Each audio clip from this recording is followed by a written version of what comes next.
My name is Hannah Rothschild, and I've written a book called The Baroness, The Search for Nika, the Rebellious Rothschild. My great-aunt Nika was born in 1913 into the Rothschild family at its zenith, if you like, when it was at its most powerful. She was expected to do what every other young Rothschild did, which was to get married, have babies, live happily ever after. And things didn't quite work out that way. She did get married and she had 5 children, but the war, the Second World War, came along. And that, of course, changed everything and everybody. And when she started hearing about what had happened to her close relations, a lot of them, for example, died in the Holocaust, she then thought, I can't just sit at home and, knit bed socks or, look after the children. She wanted an active role. So she got on a plane to Africa and she joined the Free French. And when she came back from the war, it was impossible for her to settle down to a life of normalcy and domesticity.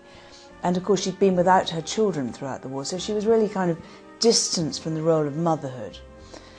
And I think it was an accident waiting to happen. But the way she tells the story is extraordinary. She says that she went to see a friend, and the friend said to her, have you ever heard a record by Thelonious Monk?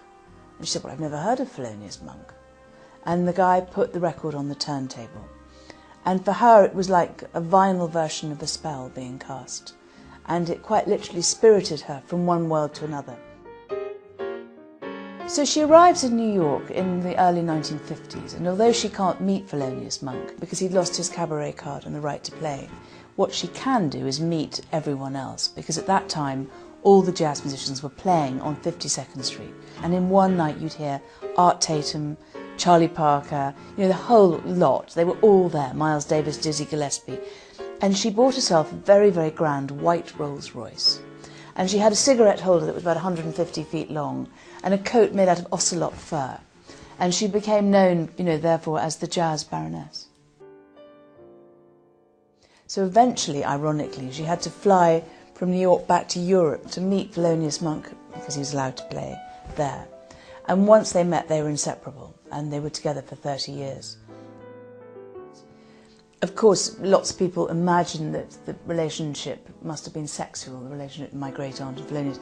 And I tried to find, evidence that it was, a steamy, passionate relationship. But actually, I don't believe it was. I think that what kept them together was a love of music, particularly his music, might I add.